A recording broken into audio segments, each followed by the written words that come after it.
Você está viajando por outra dimensão, um lugar não apenas da visão e do som, mas também da mente. Uma jornada em uma terra maravilhosa, cujos limites são os da fantasia. Sua próxima parada, além da imaginação. I mean, you see that? The right English, the right draw, perfect position, right? What do I get? Fats Brown, that's what I get. Fats Brown. Well, I'm sick of it. I'm sick of hearing his name. I'm the best pool cue on Randolph Street. Me, Jesse Carter, and you know that. All right. All right, Fats was good. I mean, he was good, right? But he's dead. You hear me? He's dead. He's been dead for over 15 years. And every time I turn around, I hear his name. Oh, you're pretty good, Jesse. But Fats is better. Fats is the best. Fats. Fats. I'll say it again. Fats Brown is dead and buried in the ground. And if he was alive and in this room, I could beat him. I'd give anything. Anything to play him one game. Fats Brown. Fats Brown. Report to Lister's Pool Room, Randolph Street, Chicago. Fats Brown. Fats Brown. Lister's Pool Room, Randolph Street, Chicago. If you were here, Fats Brown, I'd show you who was the best. One game. One lousy game. At your service.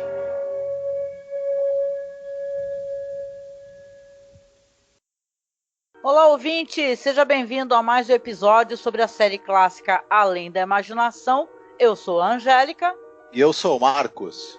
E hoje nós vamos falar sobre o episódio número 70 no geral da série clássica, episódio número 5 da terceira temporada, A Game of Pool. Seria um jogo de sinuca, correto? Yes!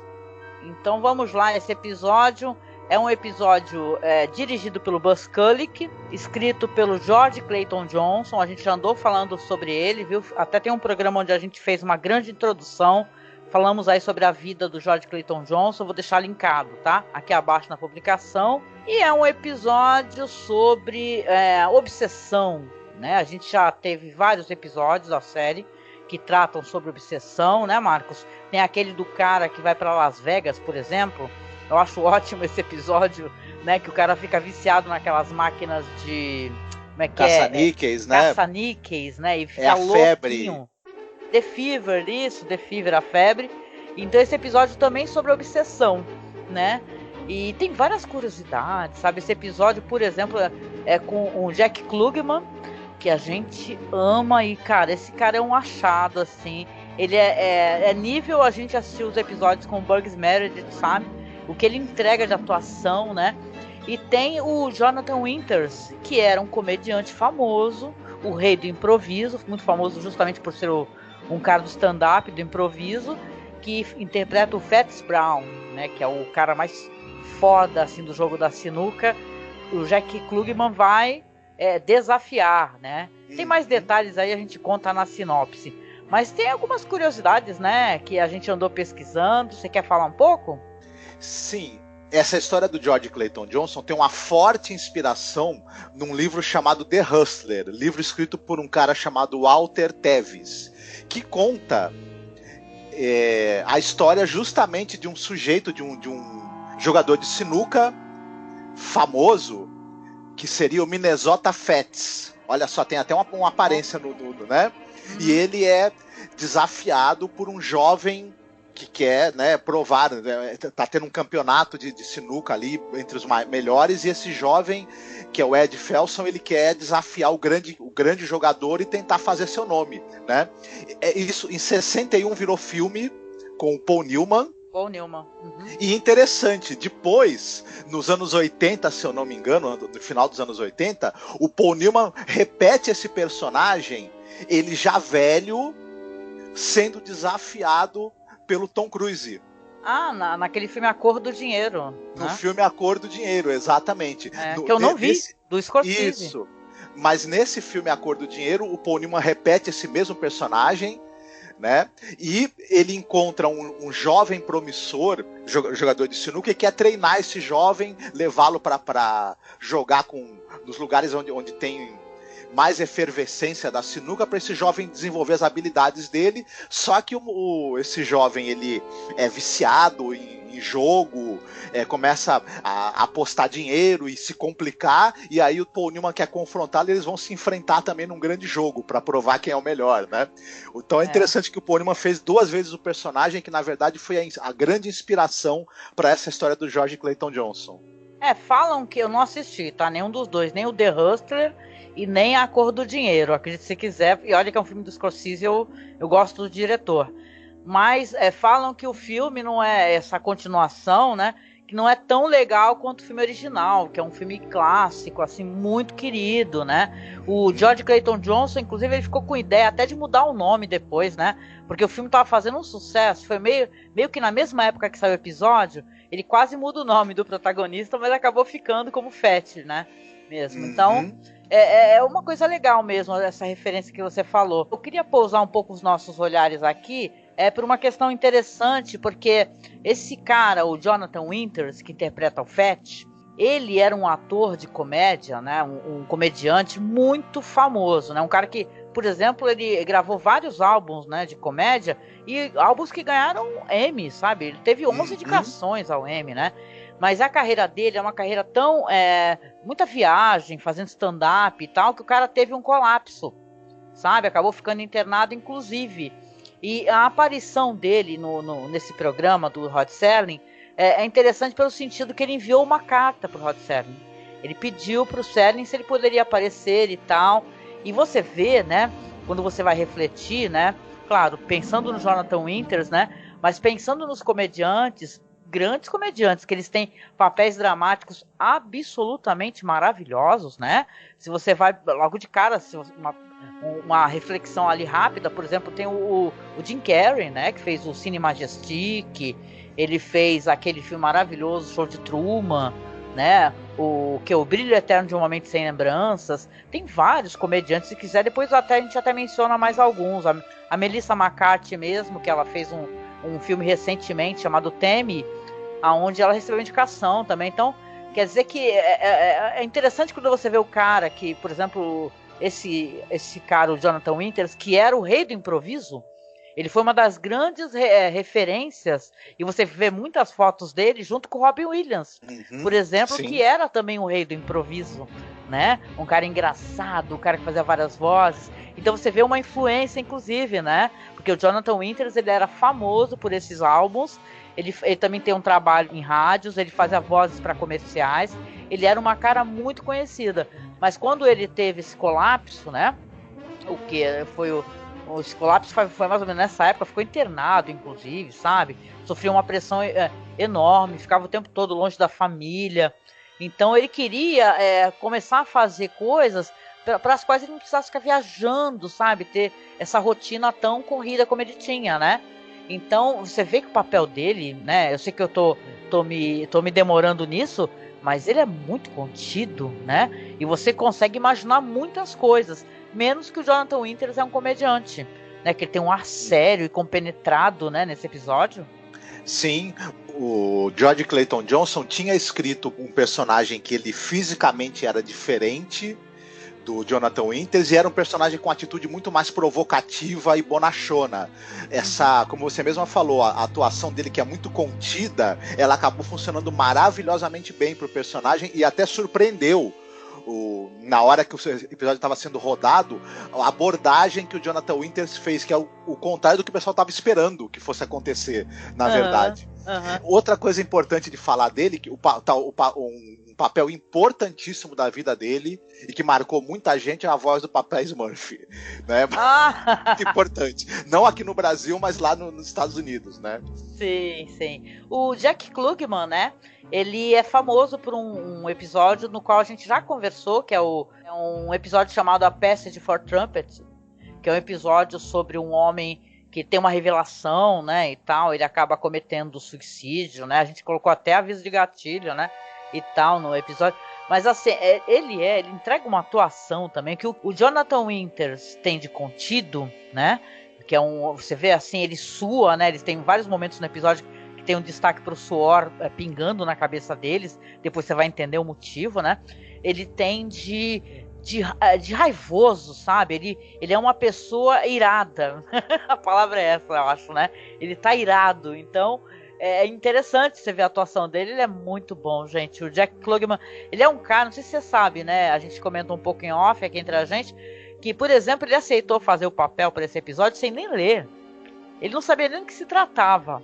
Mas ele tinha uma fé, ele acreditava no roteiro do Selling e tal, de um jeito. E nesse caso era de um cara foda também, o George Clayton Johnson, que ele falou, olha, eu faço questão de participar. E os caras, inclusive, aguardaram ter um espaço na agenda dele para ele poder participar. Então você vê que, né, tudo se conjumina. Sim. Ele era um cara excelente ator, ele trabalhou com o Rod Serling, a gente já tinha falado sobre isso anteriormente. Nos teatros filmados, eles se conheceram... no Playhouse 90, né? Isso, eles se conheceram ali, nos teatros televisionados, na verdade, né? Eles se conheceram ali, acabaram criando uma amizade, um respeito mútuo muito grande. O Rod Serling tinha uma confiança absurda na capacidade do Klugman de atuar, e o Klugman tinha uma confiança irrestrita no texto do Rod Serling. Tanto que, como você mesma falou, quando chamavam ele falava, não quero nem ler o roteiro, pode dar que eu faço. E as 4 participações dele na série, todas são em episódios muito marcantes, que estão sempre na lista dos episódios preferidos do pessoal. Um deles, inclusive, da 4ª temporada, tá na lista de sempre dos melhores, e a atuação dele é monstruosa, mas falaremos disso num futuro próximo. E eu gostei demais da interação dos dois. Como você mesma falou, enquanto que o Klugman, ele é explosivo, desesperado e arrogante, né, e louco para querer provar alguma coisa para si mesmo, e tem uma atuação bastante expansiva, do Jack Klugman, o Jonathan Winters foi muito inteligente, ele faz o contraponto com essa atuação contida, até porque ele é um cara que ele é um espírito, ele já não tem que provar mais nada, não é verdade? Então sim, deixa o outro se estressar para provar alguma coisa. É muito crível essa dinâmica que tem entre os dois, apesar de, obviamente, ser uma história de fantasia, que é alguém desafiando para de sinuca um cara que já está morto. Mas a dinâmica que se rola entre os dois é muito crível e muito interessante, muito bacana. Sim, esse episódio do Jack Klugman que você falou é o Death Ship, né, que é da 4ª temporada, não é? Depois tem mais um episódio dele na 5ª temporada também. Eu queria também destacar que esse episódio, ele teve um remake, né, nesse revival aí dos anos 80, que é com aquele Elias Morales, que era o irmão do La Bamba, sabe? Daquele personagem do La Bamba, que ele faz o Jesse Cardiff, e o Maury Shaking, que faz o Fats Brown, sabe? Mas eu tenho lá minhas ressalvas. Eu acho que, como a gente já comentou, né? Eu acho essa série dos anos 80, apesar que tem uns episódios interessantes, tem uns que não são remake de nada, são episódios originais, de roteiro original. Mas esse daí eu acho que ele deixa a desejar um pouco, até porque se você coloca o Jack Klugman ao lado do Elias Morales, né? É complicado, né? Quando você vai ver. Mas assim, de qualquer maneira, a gente deixa linkado também, porque eu acho que tem lá no YouTube, tá? E também o episódio foi adaptado, claro, para um drama na rádio. Tem vários episódios, todos, somente da série clássica. E esse daí foi interpretado pelo Wade Williams, tá? Então vamos lá, a sinopse do episódio. Dessa vez eu vou fazer a sinopse pra gente, tá bom? Então, bora lá. Já é tarde no Lister's Pool Room, em Chicago. E mais uma vez o tubarão da sinuca, o Jesse Cardiff, está sozinho, tentando melhorar o seu jogo, e está ali pensando amargamente que ele seria considerado o maior jogador de sinuca de todos os tempos, se não fosse pela memória do já falecido James Howard, conhecido como Fats Brown, que ficou ofuscando, né? Ele pensa assim que ele daria qualquer coisa para poder jogar uma partida contra o Fats, que faria provar com que ele é melhor do que o Fats, inclusive, né? E aí a gente tem ali a surpresa de uma pessoa, um homem, que está abaixado assim numa mesa e tal. Você vê que é uma mesa de sinuca, numa imagem meio nevoada, e é o próprio Fats, né? Que ele vai responder a esse chamado para poder jogar essa partida contra o Jesse, né? O Jesse é surpreendido pela presença do Fats, né? Que olha numa cena até muito interessante, né, Marcos, né? A luz se acende, né? Ele estava nas sombras, né? O Fett está lá no canto da sala, já faz 15 anos que ele morreu, porém ele vai lá atender esse pedido, explica para ele que, olha, eu aceito então o seu desafio, só que nós vamos fazer o seguinte, nós vamos jogar com a vida, ok? Se você, por acaso, jogar comigo, você vai colocar a sua vida em jogo. E o Jesse vai aceitar essa aposta, né? Esse é basicamente aqui mais ou menos do que se trata o episódio, né? Episódio do matemático eu acho interessante porque eu não tenho lá muita... Como é que eu vou explicar? Eu não tenho lá exatamente muito interesse em histórias que tenham relação com esporte de alguma maneira. Como o Hustler que a gente falou, o The Hustler e A Cor do Dinheiro e tal, são filmes sobre jogo, né? Então é o tipo de temática que eu, por exemplo, eu não costumo procurar, né? Mas é um episódio que ele vai para além dessa questão, né, somente do jogo, para mostrar a obsessão do Jesse, né, Marcos? Porque ele fala que ele nunca teve uma namorada, que ele nunca dormiu com ninguém, que ele não bebe, que ele não sai, que ele não viaja, que ele não faz nada.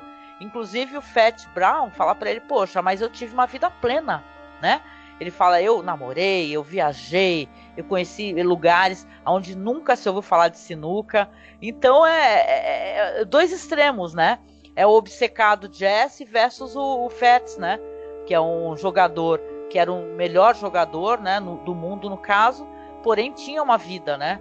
Aquilo não era a vida dele só, né? Somente o jogo. Exatamente. Esses dois personagens, eles são muito diferentes um do outro.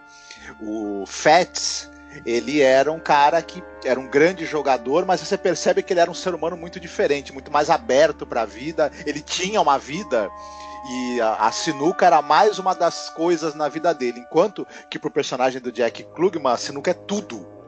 Ele não tem mais nada. Tanto é que ele é um cara que já derrotou todo mundo e ele é frustrado porque não pode derrotar o grande campeão que nem tá vivo mais, né? Uhum. E pra ele não basta derrotar os outros, ele queria derrotar o maior porque ele quer ser o maior de todos. Só que o maior não tá mais vivo, né? O cara que era o maior, né? Tem uma questão de ego também, né? Porque ele se acha foda e ele se acha tão foda que é absolutamente injusto, né, que um cara morto, né, um cara que já faleceu, tem a fama de ser o melhor, né? O melhor é ele ali, pô. Sim, e me lembrou um pouco o Imperador do Norte, né? Porque você tem essa coisa do cara que ele transforma uma coisa que na verdade não deveria ter tanta importância assim, como algo que é a coisa mais importante de tudo, porque na verdade ele é uma pessoa vazia, né? E aí, como ele não tem muita coisa dentro dele mesmo, como ele mesmo fala, ele nunca teve uma garota, ele não tem vida social, não tem amigos, então como ele é uma pessoa muito vazia, ele precisa preencher com algo, né? E aí ele dá uma importância até excessiva a ser o melhor naquilo, enquanto que o Fats não, né? O Fats tinha outras coisas para se preocupar na vida e ainda conseguiu ser o melhor jogador de todos, até talvez por ser uma pessoa com mais experiência de vida e com um equilíbrio emocional muito maior, né? Sim, e eu vejo inclusive uma certa humildade, né?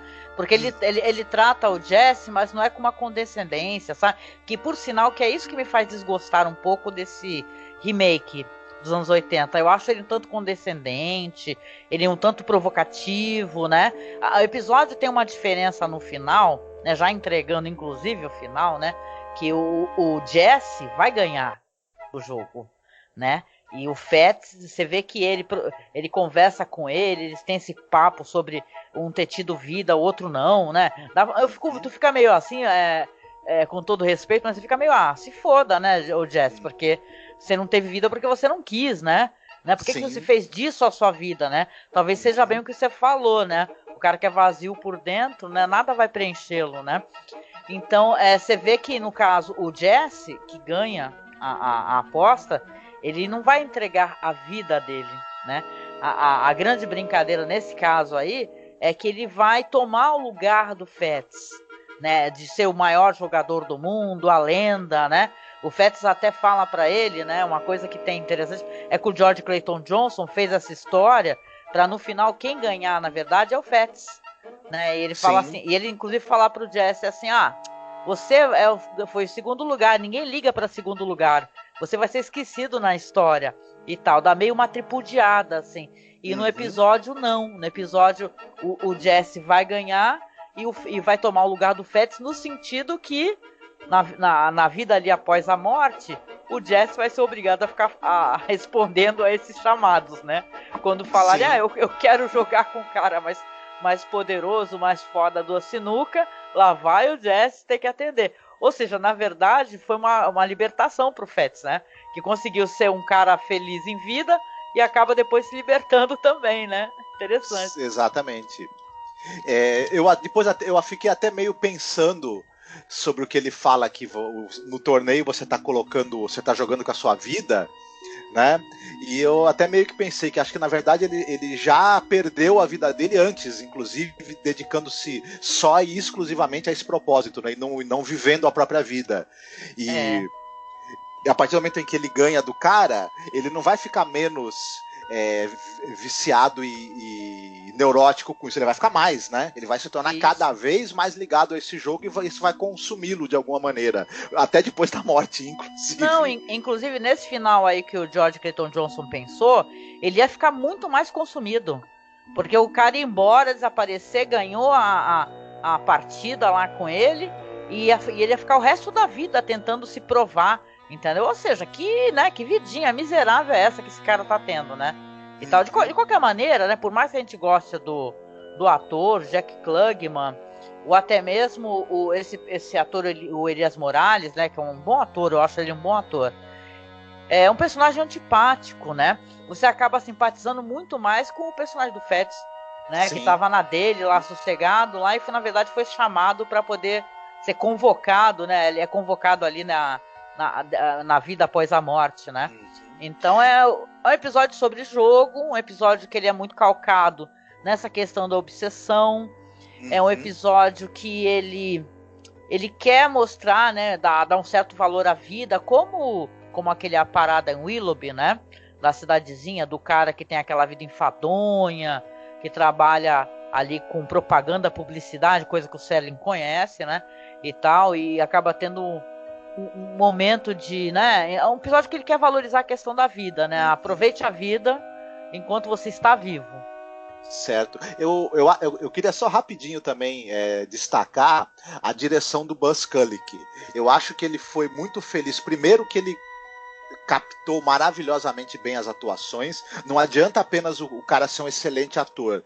O diretor e quem está cuidando da fotografia precisa saber captar essa atuação e também evidenciá-la na montagem. E isso foi feito maravilhosamente bem nesse episódio. Além de tudo, o episódio tem um ritmo muito bom, ele constrói muito bem o suspense pra gente. O jogo é perfeitamente compreensível, a dinâmica do jogo, o que está acontecendo, o caminho que o jogo está tomando e para onde ele vai desembocar, a gente entende perfeitamente bem o desenrolar da partida e ao mesmo tempo a montagem e a direção acabam criando um suspense em cima do que está acontecendo no jogo e ao mesmo tempo capta as reações dos personagens de maneira e coordena tudo isso de forma que o episódio você não larga da cadeira, né? Você fica ali numa expectativa o tempo todo, mesmo que você não se interesse por sinuca ou por bilhar, enfim. Uma coisa que eu queria colocar também antes da gente ir para outro tema aqui, que tem uma coisa macabra, né, nessas cenas de vida após a morte, tanto pro Fats como pro Jesse, que ele aparece no final, que todas as bolas da mesa de sinuca elas são pretas, né? Quer dizer que é impossível aquele jogo tão competitivo, com bolas coloridas e tal, são todas bolas pretas, né? Então é aquele negócio destacando a solidão, né? Dessa pessoa que vai passar a vida após a morte num pedestal ali, né? Na frente de uma mesa de bilhar, na verdade, e está ali de maneira solitária, né? Então o Fats se livrou fortemente dessa daí, né? Pois é, sorte dele. É verdade. Uma coisa curiosa também, eu não queria que a gente terminasse o episódio sem a gente falar sobre isso, né? Então, na época dessa produção, o roteirista, ele estava num filme do Roger Corman, o The Intruder, que era uma adaptação do romance do Charles Beaumont, né? Sobre uma história de um racista, né? Chamado Adam Kramer, interpretado pelo William Shatner, que ele vai incitar a violência numa cidade fictícia do sul, né? E o Charles Beaumont e George Clayton Johnson, eles tiveram papéis no filme, ou seja, eu sou obrigada terminantemente a assistir o filme, até inclusive baixei para poder ver, porque é muito curioso, né? Porque você se pergunta por que não chamaram o roteirista para ele aprovar o final, que o final ia ser diferente, mas o roteirista, o George Clayton Johnson, estava em outra, ele estava gravando o filme, se divertindo. Uhum. Eles costumavam, quando era possível, eles mantinham o cara estava presente durante as filmagens para aprovar, né? Para aprovar adaptações ou até fazê-las, inclusive. Às vezes davam na mão do cara e falava, pô, do que você acha que dá para mexer nisso daqui e tudo mais. Ele também dava ideias, né? E o George Clayton Johnson também jogava sinuca e se dedicou uma época a tentar jogar sério o negócio, mas o negócio dele era escrever mesmo, né? Não era jogar sinuca. Não, e a gente gosta de sempre colocar em evidência que o Rod Serling era alguém que respeitava muito, muito roteirista, entendeu? Os caras que eram roteiristas, eles se sentiam muito à vontade trabalhando com o Rod Serling, que ele não era um manezão, entendeu? Que ficava sacaneando os caras, ou mudando o final, ou tentando, sabe, detonar o roteiro dos outros. Então ele respeitava essa questão do roteiro, e o George Clayton Johnson acabou aprovando, entendeu? Antes de ser gravado, né? Mas é interessante, né? Eu tô com esse filme aí, depois vocês me perguntem, tá? O que eu achei, que eu consegui encontrar esse filme do Roger Corman, tá? De 62, repetindo que o nome é The Intruder, tá? E aí, Marcos, qual que é o ponto positivo do episódio, ponto negativo, caso tenha? Olha, nesse eu não consegui achar ponto negativo. Eu gostei de praticamente tudo. Ponto positivo, novamente eu vou ficar me repetindo, são as atuações dos dois atores principais, excepcionais em cena, ambos. Gostei demais também da direção e da montagem do episódio. Achei que o ritmo foi muito bem feito, muito bem conduzido. Eu não encontro aqui do que reclamar, não, para dizer a verdade. Ah, pois é. Olha, eu concordo contigo em tudo que você falou. É um episódio onde as atuações foram deliciosas. Eu gostei muito mais de pesquisar, na verdade, talvez sobre o pessoal. Eu já conheço, claro, o trabalho do Jack Klugman, mas eu amei conhecer, me emocionei, sabe? Conhecendo a história do Jonathan Winters, que eu nunca tinha ouvido falar, e você vai no Google, tem um monte de fotos dele com Robbie Williams, sabe, que já faleceu também. E aí você vê que coisa interessante, que coisa bonita, né? Eu lembro que a gente sempre comentou aqui entre a gente o quanto a gente gosta de Jim Carrey, ele me emociona muito, né? Esse ator, eu sei que sim, ele tem uns filmes onde ele é careteiro, né? O pessoal até relaciona ele um pouco ao Jerry Lewis, né? Que é um cara com aquela comédia muito física. Mas os filmes dele, que são filmes dramáticos, são muito lindos, muito bonitos, sabe? Eu até pensei aqui no final, na minha recomendação, recomendar algum filme tipo A Cor do Dinheiro, mas eu não assisti A Cor do Dinheiro. Então acho que eu vou recomendar um filme de um comediante que tenha feito um trabalho excepcional, diferente, que eu acho que vai ser uma homenagem digna, assim, né? Desse comediante aqui que estava sob uma pressão absurda e fez esse trabalho tão bonito, né? Fazendo o papel do Fats Brown. E aí, qual seria a sua recomendação de filme, série ou livro? Eu vou roubar um pouquinho, tá? Mas prometo que eu não vou me estender. A gente citou de passagem o filme The Hustler, Desafio à Corrupção, com o Paul Newman. É um excelente filme sobre obsessão, sobre o custo das nossas obsessões, sobre essa coisa de você dedicar a sua vida a um objetivo e também ao mesmo tempo como você pode se perder no caminho. Vale muito a pena, viu? Não é um clássico à toa. Mas o que eu que eu acho que é menos conhecido, menos do público brasileiro principalmente, é o Jack Klugman. Entre 76 e 83, ele participou, ele fez o papel principal de uma série chamada Quincy M.E. Nessa série, ele era um legista que tentava, né, junto com o apoio da polícia científica e dos conhecimentos dele de medicina legal, desvendar casos e assassinatos, crimes, enfim. Essa série Foi um grande sucesso da TV americana, foi muito marcante. Primeiro porque ela foi a série que inspirou o CSI. Opa, voário. Ela foi a primeira série de TV a enfocar essa questão da investigação criminal pelo lado do trabalho do legista, pelo lado da polícia científica, da busca de evidências, enfim. Ela é muito calcada nisso e ela mostra o trabalho no laboratório, o trabalho na sala do legista. Ela enfoca esse outro lado que as pessoas não conheciam muito e que normalmente não era enfocado no audiovisual.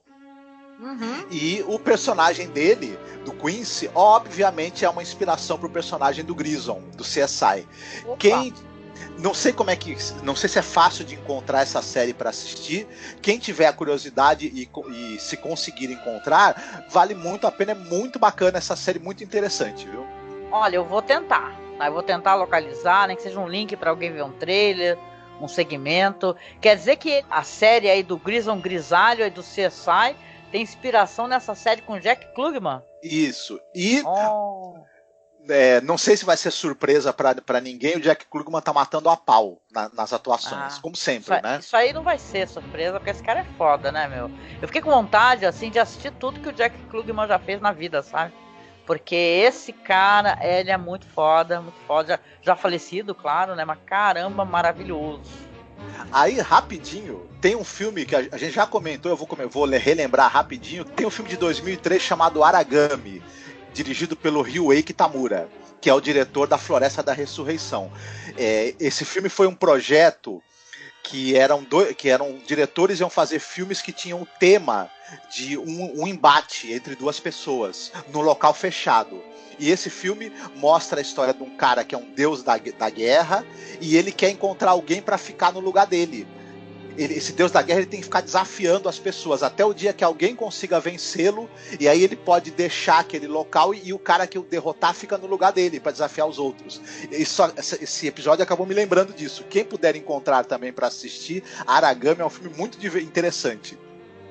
Aragami, eu não lembro se eu assisti esse filme. Assisti? Acho que sim. Caceta. De qualquer maneira eu vou procurá-lo, tá?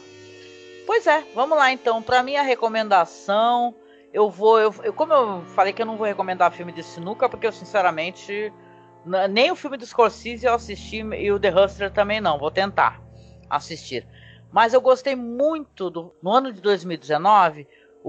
Teve aquele filme da Netflix, né? O Joias Brutas, Uncut Gems, estrelado ali pelo Adam Sandler, que ele é um cara com trabalho assim. Tem uns filmes dele que eu gosto bastante, pra falar a verdade. Eu gosto daquele Clique, que sim, tem umas piadas de péssimo gosto, né, de gosto duvidoso. Mas eu gosto, tem um filme dele com o Paul Thomas Anderson, né? Por exemplo, dirigindo. E o Uncut Gems eu achei um filme maravilhoso, né? Que é a história do cara, que é um cara negociante de joias, né? E ele é um jogador inveterado. E vai contar um dia na vida deste cara, né? Aonde ele vai acontecer tudo de péssimo, tudo de errado com ele. Apesar de ter uma grande possibilidade de ganhar um tremendo dinheiro, né? Que ele é um cara que aposta muito nesse jogo de basquete e tal, né? Ele é cheio de cacoetes. O Adam Sandler tá maravilhoso no filme. Gente, não dá pra falar que ele tá ruim mesmo. Ele tá ótimo, né? Faz um personagem até meio sacana e tal. Eu lembro que foi uma tremenda surpresa esse filme quando eu assisti, né? Tem um humor um pouco ácido, né? O final, então, né? Nossa, mas cara, é um muito bom, cara. Assistam, quem não assistiu, não teve oportunidade de assistir o Uncut Gems, que vocês vão gostar bastante. Eu não sei se ainda tá disponível na Netflix, mas eu acho que está, viu, gente?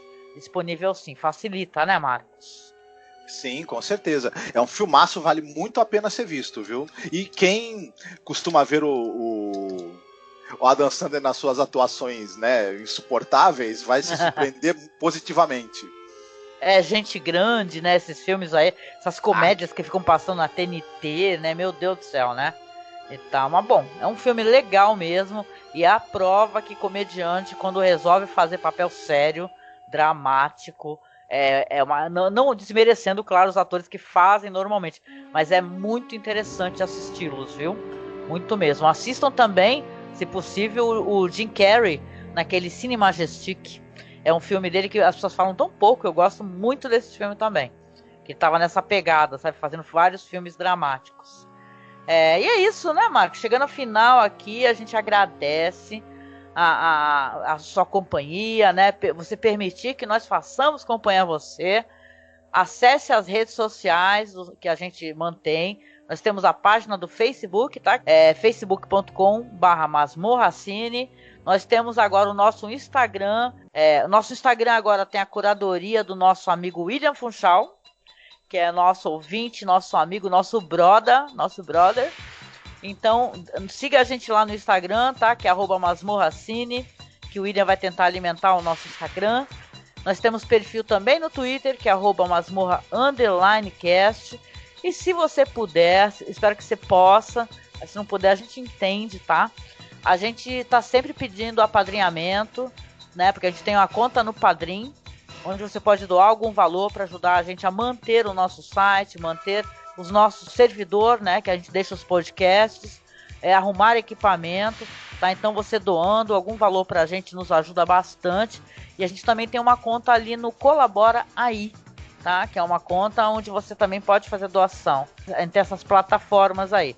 E aí, Marcos, qual será a música que você vai escolher para tocar no MP3, né? Porque o YouTube não deixa, chato, no MP3 do podcast.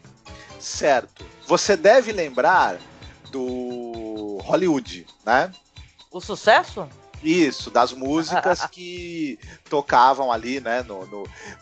Tem uma música chamada Get It While You Can, de um cantor que é Gary O'Connor, ou Gary O.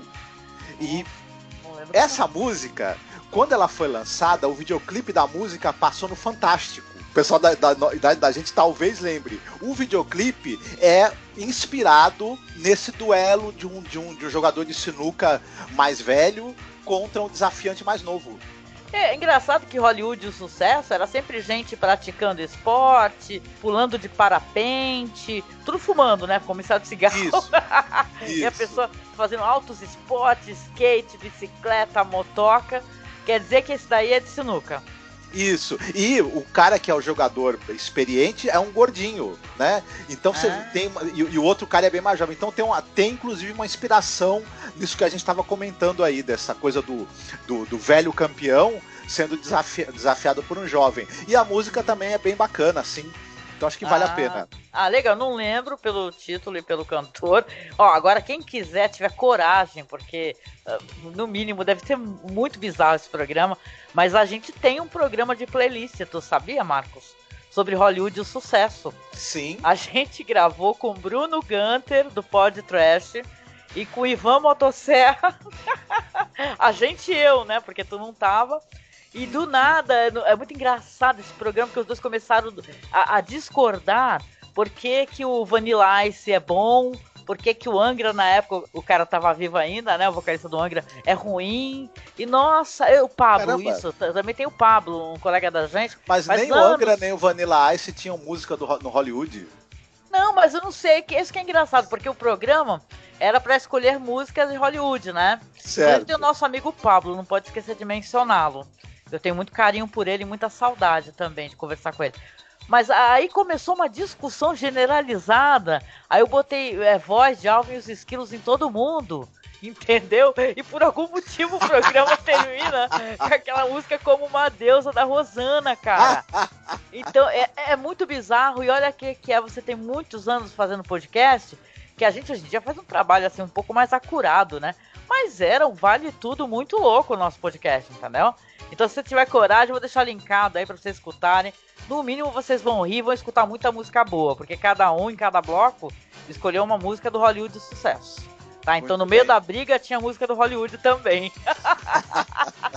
Sensacional. Sensacional, né? É isso, gente. Então a gente deixa um abraço apertado, um beijo. Se cuidem, tá? Se cuidem bem, com carinho, cuidem muito bem dos seus. E a gente se vê aí no próximo podcast de Além da Imaginação. Fiquem bem, se cuidem. Tchau, beijo. Time means nothing to the ones like me. The world is